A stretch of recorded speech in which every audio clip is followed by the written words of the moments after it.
ನಿಮ್ಮನ್ನು ಕೇಳಕ್ ಬಯಸೋದು, ಮುಲ್ಲಾನಿಗೂ ನೀಟ್ ಎಕ್ಸಾಮ್ಗೂ ಏನ್ ಸಂಬಂಧ? ಎದೆ ಹೇಳಿದ್ರೆ 3 ಅಕ್ಷರ ಬರಲ್ಲ, ಆತ ಬಂದು ನೀಟ್ ವಿರುದ್ಧ ಹೋರಾಟ ಅಂತ. ಬಿಜೆಪಿಯ ಹೈಕಮಾಂಡ್ನವರೇ ಮೊದಲು CT ರವಿ ಅವರಿಗೆ ರಾಜಕೀಯ ನಿವೃತ್ತಿಯನ್ನು ತೆಗೆದುಕೊಳ್ಳೋಕೆ ಕೇಳಿ, ಅಥವಾ ನೀವೇ ರಾಜಕೀಯ ನಿವೃತ್ತಿಯನ್ನಾದರೂ ಘೋಷಣೆ ಮಾಡಿ. ಮುಲ್ಲಾಗಳಿಗೆ ಏನು ಕೆಲಸ? ನೀಟ್ ಪರೀಕ್ಷೆಯ ಹೋರಾಟದಲ್ಲಿ ಮುಲ್ಲಾಗಳಿಗೆ ಏನು ಕೆಲಸ ಅಂತ ಈ ಜವಾಬ್ದಾರಿಯುತವಾದಂತಹ ಒಬ್ಬ MLC ಆಗಿದ್ದುಕೊಂಡು ಮಾಜಿ ಸಚಿವರಾಗಿದ್ದಂತಹ ವ್ಯಕ್ತಿ, ಭಾರತೀಯ ಜನತಾ ಪಕ್ಷದ ರಾಷ್ಟ್ರೀಯ ಕಾರ್ಯದರ್ಶಿ ಆಗಿದ್ದಂತಹ ವ್ಯಕ್ತಿ ದ್ವೇಷ ಹರಡುವಂತಹ ಕೆಲಸ ಮಾಡ್ತಾ ಇದ್ದಾರಲ್ಲ, ಅದು ವಿದ್ಯಾರ್ಥಿಗಳ ವಿಚಾರದಲ್ಲಿ 20 ಜನ ವಿದ್ಯಾರ್ಥಿಗಳು ಆತ್ಮಹತ್ಯೆ ಮಾಡಿಕೊಂಡ್ರಲ್ಲ CT ರವಿ ಅವರೇ, ಅವರೆಲ್ಲ ಯಾರು? ಅವರಲ್ಲಿ ಹಿಂದೂಗಳಿರಲಿಲ್ವಾ? ಹೋರಾಟ ಮಾಡ್ತಾ ಇದ್ದಾರಲ್ಲ ಅಭಿಜಿತ್, ಮತ್ತು ಈಗೇನು ಸರ್ಕಾರದ ಜೊತೆಯಲ್ಲಿ 2 ಸಭೆಗಳನ್ನು ಮಾಡ್ತಾ ಇದ್ದಾರಲ್ಲ ನಿಮ್ಮ ರಾಷ್ಟ್ರೀಯ ಮಾಜಿ ಅಧ್ಯಕ್ಷರ JP ನಡ್ಡಾ, ಜಿತೇಂದ್ರರವ್ರ ಜೊತೆ ನಿಯೋಗ ಹೋಗಿದೆಯಲ್ಲ, ನಿಯೋಗದಲ್ಲಿ ಮಾತನಾಡಿರುವಂತಹ 3 ಬೇಡಿಕೆಗಳನ್ನು ಇಟ್ಟಿರುವಂಥವರು ಹಿಂದೂಗಳೇ.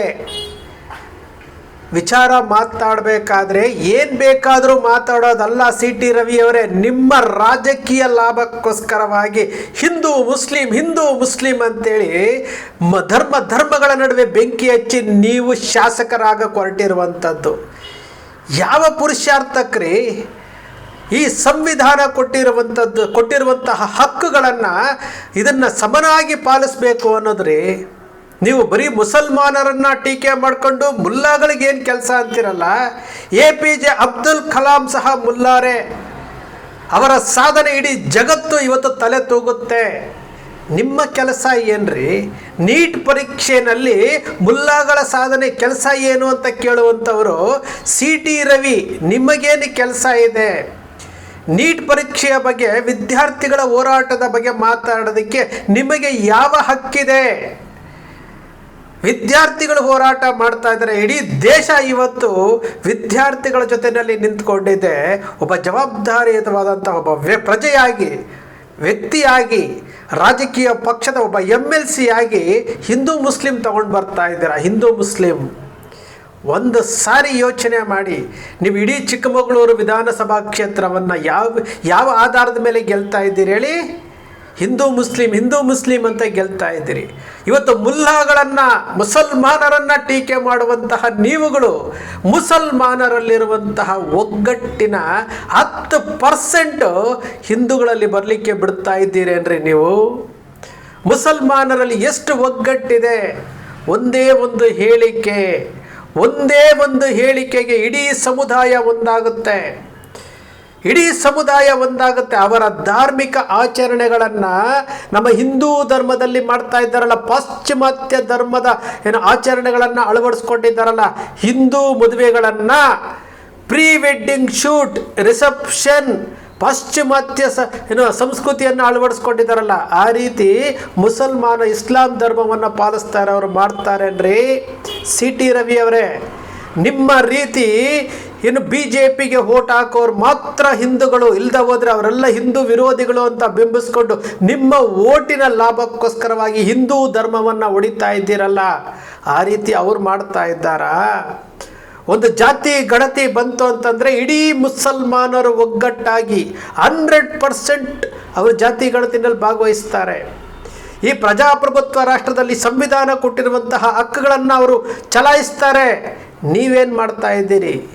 ಜಾತಿ ಗಣತಿ ಬಂದು ಅಂತ ತಕ್ಷಣವೇ ಇಲ್ಲಿ ವಿರೋಧ ಮಾಡಿ ಅಂತ ಹೇಳಿದ್ದಕ್ಕೆ ಇವತ್ತು ಜಾತಿ ಗಣತಿನಲ್ಲಿ 85% ಜಾತಿ ಗಣತಿ ಆಗಿರುವುದು.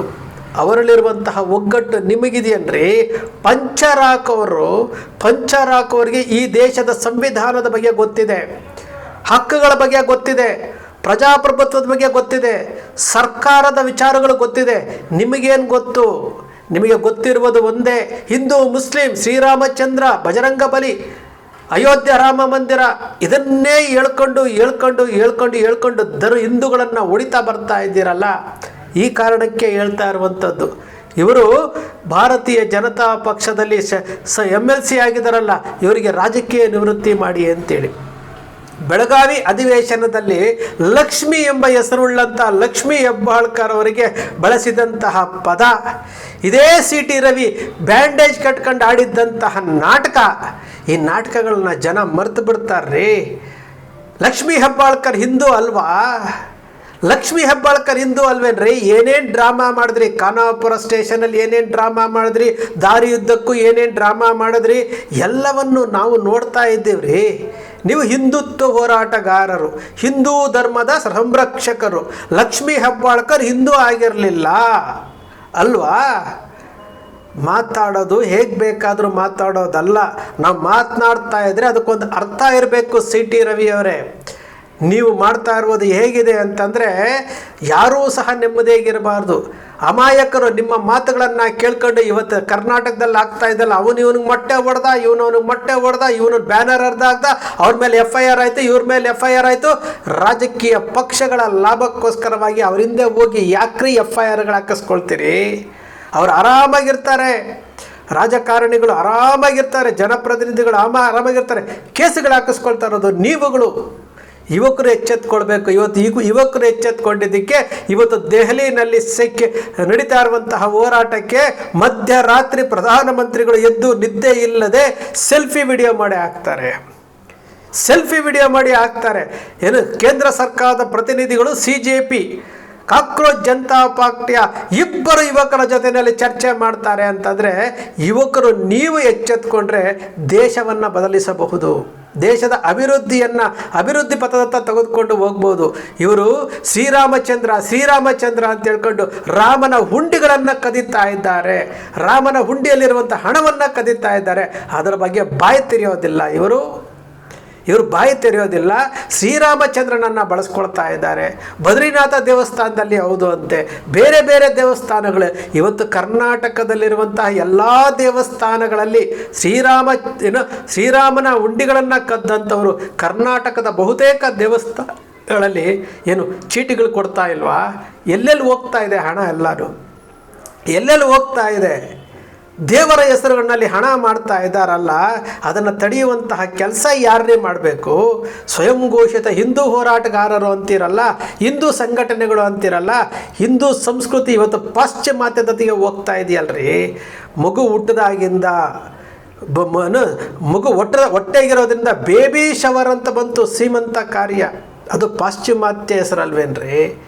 Pre wedding shoot, engagement, reception, wedding, naming ceremony, house warming ceremony ಎಲ್ಲವೂ ಪಾಶ್ಚಿಮಾತ್ಯ ಸಂಸ್ಕೃತಿಯನ್ನು, ಹಿಂದೂ ಧರ್ಮವನ್ನು ಹಾಳು ಮಾಡ್ತಾ ಇದೆ. ಅದರ ಬಗ್ಗೆ ಯಾವ ಹಿಂದೂ ಹೋರಾಟಗಾರರಿಗೂ ಕಾಳಜಿ ಇಲ್ಲ. ಇವರಿಗೆ ಏನು ಪ್ರತಿಭಟನೆ ಮಾಡಬೇಕು, ಲೋಗೋಗಳು ಬಂದ್ಬಿಡ್ತು, ಮಾರಿಕೊಂಡ ಮಾಧ್ಯಮಗಳು ಲೋಗೋ ಬಂದ ತಕ್ಷಣವೇ ಇವರು ಹಿಂದೂ ಮುಸ್ಲಿಂ ಮುಲ್ಲಾಗಳು, ಪಂಚರ್ ಹಾಕುವಂತಹ ಮುಲ್ಲಾಗಳಿಗಿರುವಂತಹ ಒಗ್ಗಟ್ಟು ನಿಮಗೆಲ್ಲರಿ ಇದೆ. ಧರ್ಮವನ್ನು ಒಡಿತಾ ಇರುವುದು ನೀವು, ಹಿಂದೂ ಧರ್ಮನ ವಿಭಜನೆ ಮಾಡ್ತಾ ಇರುವುದು ನೀವು, ಎಡಪಂಥ ಬಲಪಂಥ ಅಂತ ವಿಭಜನೆ ಮಾಡ್ತಾ ಇರುವುದು ನೀವು. ಕಾಂಗ್ರೆಸ್ಸಲ್ಲಿ JDSನಲ್ಲಿ ಮತ್ತೊಂದು ಕಡೆ ಇರುವಂತಹ ಹಿಂದೂಗಳೇ ಅಲ್ಲ.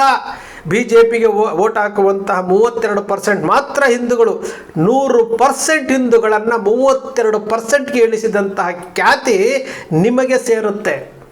ಹಿಂದೂ ಧರ್ಮದ ಅಪಾಯದಲ್ಲಿದೆ ಅಂತೇಳಿ ಹಿಂದೂ ಧರ್ಮವನ್ನು ವಿಭಜನೆ ಮಾಡ್ತಾ ಇದ್ದೀರಲ್ಲ, ಆ ಕಳಂಕ ಆಯ್ತಲ್ಲ, ಅದು ನಿಮಗೆ ಸೇರ್ತಾ ಇದೆ. ಪ್ರಾಮಾಣಿಕ ಹಿಂದೂ ಯುವಕರಿದ್ದಾರೆ, ಅವರನ್ನು ನಿಮ್ಮ ಓಟಿಗೋಸ್ಕರ ಬಳಸ್ಕೊಳ್ತಾ ಇದ್ದೀರಿ. ಗೋವನ್ನು ನಿಮ್ಮ ಓಟಿಗೋಸ್ಕರ ಬಳಸ್ಕೊಳ್ತಾ ಇದ್ದೀರಿ.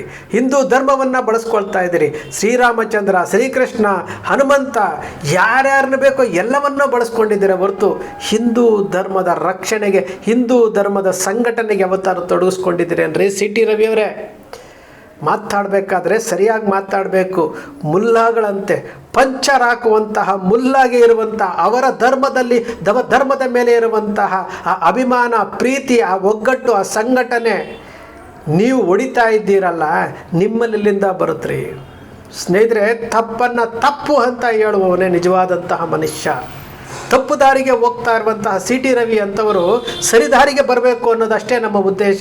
ಹಿಂದೂ ಧರ್ಮವನ್ನು ರಾಜಕೀಯ ಕಾರಣಕ್ಕೋಸ್ಕರವಾಗಿ, ಓಟಿಗೋಸ್ಕರವಾಗಿ ಅಮಾಯಕ ಹಿಂದೂಗಳ ಮೇಲೆ ಕೇಸುಗಳು ಹಾಕ್ಸ್ಕೊಳ್ಳುವಂಥದ್ದು, ಅಮಾಯಕ ಯುವಕರನ್ನು ಬಳಸ್ಕೊಂಡು ಇವರು MLA MLCಗಳು MP ಗಳು ಹಾಕ್ಕೊಂಡು, ಇವರು ಶಾಸಕರು ಹಾಕ್ಕೊಂಡು, ಇವರು ಏನೋ ಸಚಿವರುಗಳು ಹಾಕ್ಕೊಂಡು ಐಷಾರಾಮಿ ಜೀವನ ಮಾಡ್ತಾ ಇದ್ದಾರಲ್ಲ, ಈ ಯುವಕರಿಗೆ ಬುದ್ಧಿ ಬರಬೇಕಾಗಿತ್ತು, ಯುವಕರು ತಿಳ್ಕೊಳ್ಬೇಕಾಗಿತ್ತು. ಸ್ನೇಹಿತರೆ, ನಿಮ್ಮ ಅಕ್ಷರ ಮೀಡಿಯಾ ಸೃಷ್ಟಿ ಮಾಡೋದಿಲ್ಲ, ಕಲ್ಪನೆ ಮಾಡೋದಿಲ್ಲ, ವಾಸ್ತವದ ವಿಚಾರವನ್ನು ವಿಶ್ಲೇಷಣೆ ಮಾಡುತ್ತೆ. ನಿಮ್ಮ ಅಕ್ಷರ ಮೀಡಿಯಾದ ವಿಶ್ಲೇಷಣೆ ನಿಮ್ಗೆ ಇಷ್ಟ ಆಯಿತು ಅಂದರೆ ಸಬ್ಸ್ಕ್ರೈಬ್ ಆಗಲಿಲ್ಲ ಅಂದರೆ ಸಬ್ಸ್ಕ್ರೈಬ್ ಮಾಡ್ಕೊಳ್ಳಿ, ಪಕ್ಕದಲ್ಲಿ ಕಾಣುವಂಥ ಬೆಲ್ ಐಕಾನ್ ಪ್ರೆಸ್ ಮಾಡಿ, ಶೇರ್ ಮಾಡಿ, ಪ್ರೋತ್ಸಾಹ ನೀಡಿ.